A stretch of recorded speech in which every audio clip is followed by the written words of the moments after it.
Welcome back to Rudomotive and I think I'm gonna call it a Rud Rod. I think that's what we'll call the 39, which I've probably mentioned, but was my dad's last project. And as you can see where it sits, she never got finished. I'm going to change that. In fact, this is my main project at the moment. Don't worry, the Chevelle will still get some love, but I want this on the road, right? Which is why I've got this crusty old 5.3, which is kind of what this episode's going to wrap around. I'm going to get this up on an engine stand, which I've got this dirty old 350 on, and then I'm going to wheel it outside. I'm going to pressure wash it. I'm going to degrease it. I'm going to pressure wash it again. In fact, I got the transmission right here that I'm going to do the same thing with. And then from there, I'm going to take this guy off of these stands, and I'm going to get it stanced how I want it stanced. And by that, I mean hopefully about 4.5 inches from frame clearance to ground. That's my goal. Now, that's all I plan to accomplish in this video. And then the next video, hopefully be working on that tomorrow. I should be getting the motor mounts that convert the LS to the small block motor mounts, because I already have small block mounts on the car. So I'll do that. And then, yeah, so I should be able to pair up the LS and the transmission. There's already the transmission bracket or crossmember. Sounds right. She's in there. So then it'll be seeing if those match up. Now I'm going to guess that I'm also going to be cutting the firewall in the process, because yeah, I don't know that she's going to slide in where I want her to slide in. Maybe. There we go. Now, still have that guy for the bottom. Now I'm trying to not channel the bottom of this any further. Now, if I have to, I have to, but I'm hoping not to, mainly because I want to put a sub under the seat and the amps under the other seat, so I do want a bit of a stereo system in this. Yeah, most of you might not like that, but, you know, it's what I want. Oh, this thing's got a decent amount of work, too. Now, the thing is, putting her on the road does not mean she's going to be a final product. That is not the goal. The goal is to make her safe, make her run, and get her on the road. And still a decent amount of work, but, you know, not as much. You know, looking at it. So I've been questioning the electrical, right? I was kind of tempted to put it in the back under the box, but there's actually a decent amount of room between the firewall and the dash. I've also got to figure out how I'm going to do AC and heating. Yes, my Rud Rod will have AC because it gets freaking hot. And by freaking hot, I mean it'll hit 110 at least once every summer, if not more than once. And I mean, it's June and we're in the 90s. So yeah, it gets hot here and it stays hot. So trying to explain a lot while also, you know, trying to figure out as well. Like, this thing isn't entirely mapped out.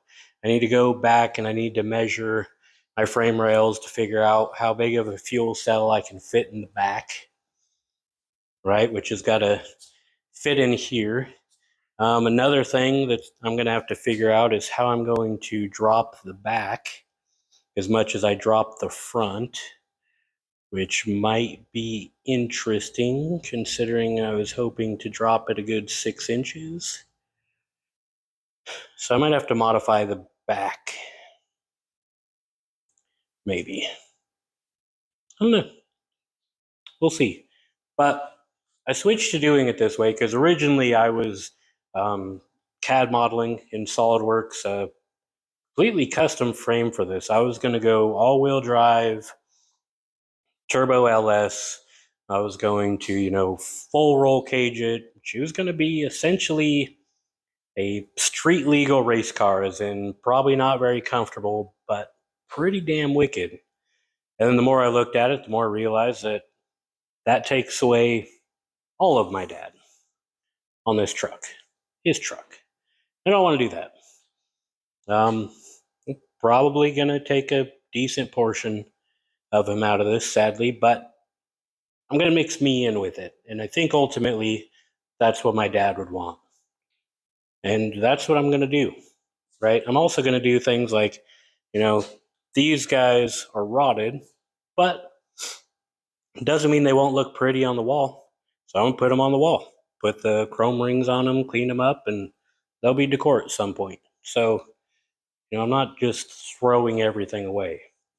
Now, one thing I do currently have on back order that's going to change the front is I have a 6-inch drop axle that also moves the leaf spring to the back.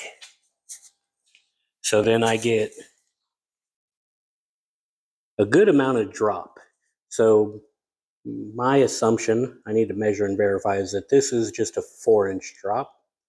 And then I should gain another 3 inches, potentially more, off of moving this down as well.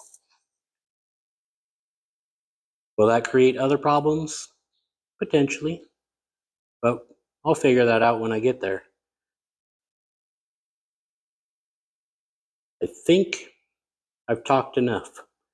Now I'm going to work on getting that 350 off of the stand onto the ground, get this onto the stand, and start cleaning.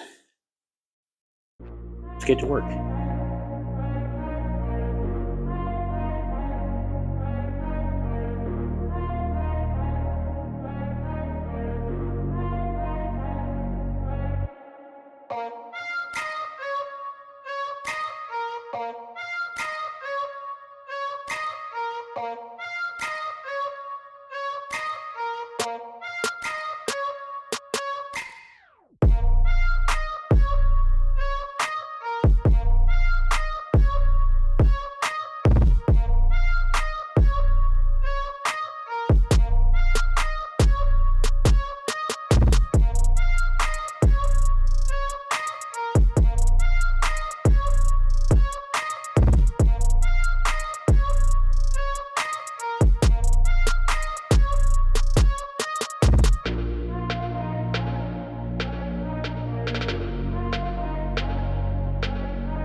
could have only gone a little bit worse. That was terrible. Stupid on my part. But the freaking thing is where I want it. Oh, man. Don't do that. That was bad. So normally I have a chain long enough that I put on both sides of the bolt. Yeah, the wheels on this thing are tight. So as weight was going down, it shifted just enough that the chain came off. And well, you watched it. It was terrible. It was 100% my fault. And like I said, it could only went a little bit worse. And that was full on dropping the damn motor. The bolt didn't break or come out, thankfully, because, well, it did that. So I need a new one of those too. Ultimately, I just need some new shit, and I need to take my time. So I got to find a bigger chain for this freaking thing. I need to replace this cherry picker, or at the very least, grease the hell out of those wheels. I don't know. She's old, and she spent at least a decade out in the weather, so it's probably just not that great in general. My little engine stand says 1,000 weight capacity, so we're gonna hope she holds. Yeah, it's getting sketchy. So let's see if I can do this any less terrible than that.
So, not all mistakes lead to bad things, I guess.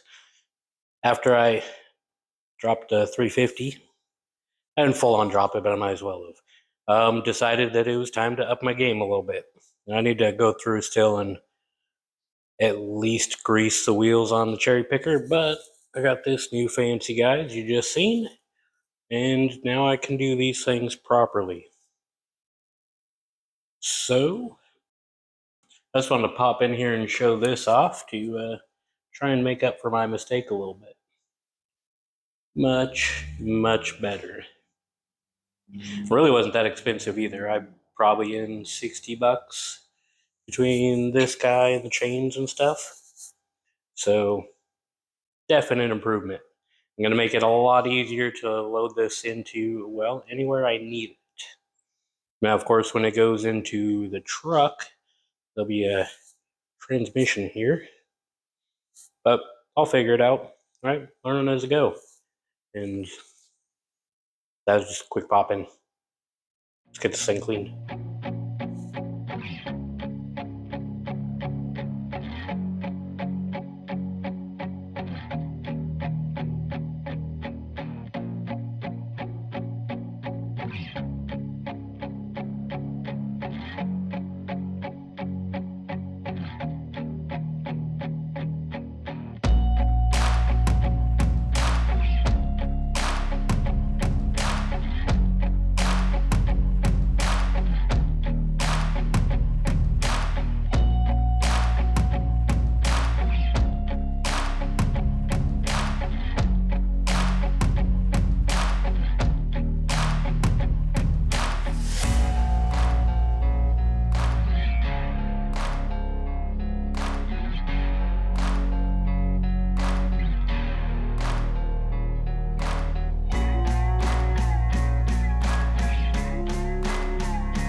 Really got to quit announcing what it is I'm going to get done, because I just haven't been able to do it lately. For one, it's hot as hell today. It's also day 2 of this video because, well, 350 catastrophe. But the LS is, well, cleaner. I'm not overly happy with it, but my pressure washer is only so good. Plus, I need to start taking stuff off, and I'll do some more cleaning as it goes. Transmission looks a hell of a lot better. Again, it can look even better, but not with my pressure washer. So, yeah, I don't know that there's a whole lot to talk to. Sadly, this stupid thing is still up on the furniture mover things. This is right in the way, and sadly, this is where I have to leave this video. But I'll be back, and we'll be doing more. And yeah, next episode's going to be more LS and more, hopefully, getting this stupid thing down. But the main reason I still have it on the furniture movers is I don't exactly know where I'm going to plop it. So I keep having to move it around. Now that I'm done with the LS going outside and I got my wheels all greased up so everything moves smoothly, I should be able to find a location for where I want this.